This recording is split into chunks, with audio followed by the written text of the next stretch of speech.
Exercise 1.6 class 9th mathematics. Question number 1 है find 64 पे power 1/2, 32 पे पावर 1/5 एंड 125 पे पावर 1/3। सबसे पहले क्वेश्चन बनाएंगे 64 पे पावर 1/2। एक बात हमेशा ध्यान रखिएगा कि जो भी पावर होंगे, अगर पावर फ्रैक्शन में होगा तो जो डिनोमिनेटर है, जैसे यहाँ पे डिनोमिनेटर 2 है, यहाँ पे 5 है और यहाँ पे 3 है, तो हमें 64 को इसी डिनोमिनेटर के मल्टीपल में फैक्टराइज करना है। ठीक है, जैसे 64 है, 64 को कैसे लिखते हैं हम लोग, फैक्टराइज करते हैं। 64 को फैक्टर कीजिए 2, 32, 2 से करेंगे 16, फिर 2 से करेंगे 2 8 जा, 2 से करेंगे 4, 2 से करेंगे 2 एंड 2 से करेंगे 1। तो 2 को क्या लिख सकते हैं 1 2 3 4 5 6। तो 64 को क्या लिख सकते हैं, 64 को लिखेंगे 2 to the power 6। ठीक है, आप 64 के बदले, यहां 64 के बदले 2 to the power 6 भी लिख सकते हैं, कोई दिक्कत नहीं है। ठीक है, मैं दोनों तरीके से आपको बता सकता हूं। एक या करेंगे कि जो भी हमारे पास फैक्टर है उनको 2 के फॉर्म में लेके आ जाएंगे। जैसे इन तीनों को एक साथ कर दिया, इन तीनों को एक साथ कर दिया, तो 64 को और क्या लिख सकते हैं 8 का स्क्वायर। अब देखिए 2 2 जा 4, 4 2 जा 8, तो 64 को लिखेंगे 8 इंटू 8 मतलब 8 का स्क्वायर। तो 8 का स्क्वायर भी लिख सकते हैं, दोनों तरीके से बनेगा, कोई दिक्कत नहीं है। ठीक है, तो 64 को क्या लिखेंगे मैं दोनों तरीके से बताऊंगा, आंसर आपका सेम आएगा। सबसे पहले मैं 8 का स्क्वायर, तो 64 को लिख देते हैं 8 का स्क्वायर पे पावर है क्या 1/2। और मैंने बताया था कि a टू दी पावर अगर m है एंड पावर n है तो क्या होता है a to the power m into n, तो मल्टीप्लाई कर देंगे तो 8 का स्क्वायर इंटू 1/2। ठीक है, 2 से 2 कैंसिल, क्या मिल जाएगा 8 मिल जाएगा। ठीक है, इसको आप ऐसे भी बनाएंगे तो भी आंसर मिल जाएगा। 64 को क्या लिख सकते हैं हम लोग 2 to the power 6 पे पावर क्या 1/2। अब मल्टीप्लाई हो जाएगा 2 to the power 6 इंटू 1/2, 2 से आप कैंसिल करेंगे दैट इज 3, तो क्या हो गया 2 का पावर क्यूब, 2 का पावर क्यूब, 2 2 जा 4, 4 2 जा 8। आंसर दोनों का सेम आ गया।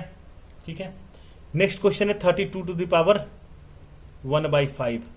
अब क्या करेंगे 32 को फैक्टराइज कर लेंगे, 2 से 16, फिर 2 से 8, 2 से 4, फिर 2 से 2 एंड 2 से 1। तो 32 को क्या लिखेंगे 1 2 3 4 5, 2 to the power 5 लिख देंगे। 32 को 2 to the power 5 और इससे पावर क्या हो जाएगा 1/5। मल्टीप्लाई कर देंगे 2 to the power 5 इंटू 1/5, 5 से 5 कैंसिल, क्या आंसर हो गया 2। समझ में आया। Next 125 power 1/3। 125 को फैक्टराइज करेंगे 5 टाइम 5 से 25, फिर 5 से 5, फिर 5 से 1। तो 125 को क्या लिखेंगे 5 का क्यूब लिख देंगे यहाँ पे, 5 का क्यूब इंटू 1/3, 3 से 3 कैंसिल दैट इज 5। ठीक है, क्वेश्चन नंबर 2 है find 9 to the power 1/2, second 32 पे पावर 2/5, 16 पे पावर 3/4 एंड 125 पे पावर -1/3। बिल्कुल क्वेश्चन नंबर 1 की तरह ही करेंगे। 9 को फैक्टराइज करेंगे, 9 को फैक्टराइज करते हैं तो क्या लिखते हैं 9 को अगर फैक्टराइज करेंगे तो 3 एंड 3 1, तो 9 को क्या लिखेंगे 3 का स्क्वायर, तो लिख देंगे 9 के बदले 3 का स्क्वायर पे पावर 1/2। अब मल्टीप्लाई कर देंगे 3 का स्क्वायर इंटू 1/2, 2 से 2 कैंसिल, क्या आंसर मिल गया 3। ठीक है, नेक्स्ट 32। जब 32 को आप फैक्टराइज करेंगे 2 से 16, 2 से 8, 2 से 4, 2 से 2 एंड 2 से 1। तो 32 को क्या लिखते हैं हम लोग 2 to the power 5। तो 32 को लिख देंगे 2 to the power 5 पे पावर 2/5। अब मल्टीप्लाई कर देंगे 2 to the power 5 into 2/5, 5 cancel, 2 का स्क्वायर, 2 का स्क्वायर क्या होता है 2 इंटू 2 दैट इज 4। नेक्स्ट है 16। अब 16 को क्या लिखेंगे, फैक्टर कर लेंगे, 2 8 4 2 2 से 1, तो 16 को लिखेंगे 2 टू दी पावर 4 लिख देंगे। तो 16 को लिख दिया हमने 2 टू दी पावर 4 और इसके पावर क्या हो जाएगा 3/4। ठीक है, अब मल्टीप्लाई कर देंगे 2 टू दी पावर 4 इंटू 3/4, 4 से 4 कैंसिल, तो 2 का पावर क्यूब, 2 का पावर क्यूब क्या होता है 2 इंटू 2 इंटू 2 दैट इज 8। ठीक है, नेक्स्ट है हमारा 125। अब 125 को फैक्टर करेंगे, 5 से 25, फिर 5 से 5, 5 से 1, तो 125 को क्या लिखते हैं 5 का क्यूब, तो 125 को लिख देंगे 5 का क्यूब, ब्रैकेट्स में पावर -1/3। अब इनके पावर को मल्टीप्लाई कर देंगे, तो 5 का क्यूब इंटू -1/3, 3 से 3 कैंसिल, 5 टू दी पावर -1। और अभी हमने पढ़ा कि अगर किसी भी डिजिट पे पावर माइनस हो तो रेसिप्रोकल हो जाता है, दैट इज 1/5। ठीक है,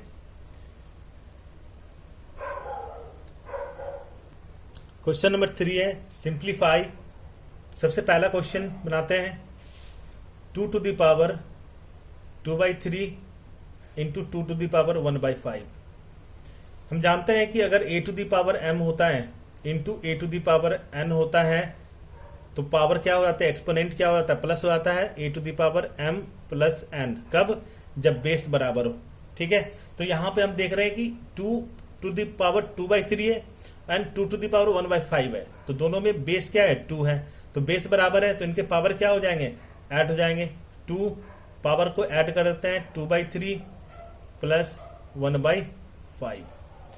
अब ये फ्रैक्शन का प्लस है, आप सबको फ्रैक्शन का प्लस आता होगा, मैं यहां पे कर देता हूं 2/3 प्लस 1/5। अब जब डेनोमिनेटर सेम नहीं होता तो क्या करते हैं हम लोग, एलसीएम लेते हैं, एलसीएम हो गया 15, 3 5 जा 15, 5 को 2 से मल्टीप्लाई कर देंगे 10 प्लस 5 3 जा 15, 3 को 1 से मल्टीप्लाई कर देंगे 3, दैट इज 13/15। तो इनके बदले हम लोग क्या लिख सकते हैं 2 पे पावर 13 अपॉन में 15। ठीक है, नेक्स्ट है सेकेंड नंबर क्वेश्चन,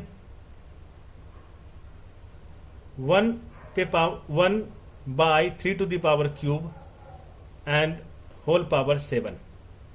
अब देखिए यहां पे 3 टू द पावर क्यूब है और हमें मल्टीप्लाई करना पड़ेगा, है ना।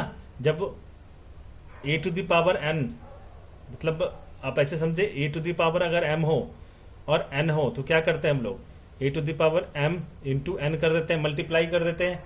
तो अब सबसे पहले क्या करेंगे कि ये 3 को ऊपर लेके जाएंगे, तो जब ऊपर लेके जाते हैं तो क्या करते हैं हम पावर में माइनस लगाते हैं। ठीक है, तो इनको क्या लिखेंगे 3 टू द पावर -3 पे पावर 7। अब देखिए इनको समझिए, a टू द पावर -1 मैंने क्या बताया था कि 1/a, जब भी पावर अगर माइनस में होगा तो वो रेसिप्रोकल में हो जाएगा, तो ये पहले से रेसिप्रोकल में है, अगर इनके साइन को माइनस कर देंगे तो ये ऊपर चला जाएगा, न्यूमरेटर में चला जाएगा, मतलब ये भी रेसिप्रोकल हो जाएगा। तो हमने क्या किया कि 3 टू द पावर क्यूब को इनके पावर में जब माइनस लगाएंगे तो ये न्यूमरेटर में चला जाएगा। अब हो गया ये वाले फॉर्म में, अब क्या करेंगे मल्टीप्लाई कर देंगे, तो a to the power 3 to the power -3 into 7 that is 3 to the power -21। ठीक है, नेक्स्ट है अब क्वेश्चन नंबर 3, 11 इससे पावर है 1/2 अपॉन में 11 पे पावर 1/4। हम जानते हैं कि अगर a to the power m by a to the power n, by का मतलब क्या डिवाइड, और जब डिवाइड होता है तो उनके पावर क्या होता है एक्सपोनेंट माइनस में हो जाते हैं, a to the power m माइनस n। ठीक है, तो अब इनके पावर को क्या करेंगे माइनस कर देंगे, तो 1/2 माइनस 1/4। 11 मैं यहीं पे कर लेता हूँ, 4 एलसीएम लेंगे तो 2 - 1 क्या लिख सकते हैं इनको 11, और 2 में से 1 - 1/4। ठीक है, समझ में आ गया होगा। नेक्स्ट क्वेश्चन है 7 टू द पावर 1/2 इंटू 8 पे पावर 1/2। हम जानते हैं कि अगर a to the power m है into b to the power m है तो क्या हो जाता है a इंटू b पे पावर m। देखिए यहां पे पावर क्या है, दोनों का सेम है लेकिन बेस डिफरेंट है। यहां भी देखिए दोनों का पावर सेम है लेकिन बेस डिफरेंट है तो बेस क्या करेंगे, मल्टीप्लाई कर देंगे। तो 7 इंटू 8 पे पावर क्या लग जाएगा 1/2। 7 8 जा 56 1/2। ठीक है, होपफुली ये चैप्टर कंप्लीट होता है, आप लोगों को समझ में आया होगा। तो प्लीज लाइक करें और सब्सक्राइब करें।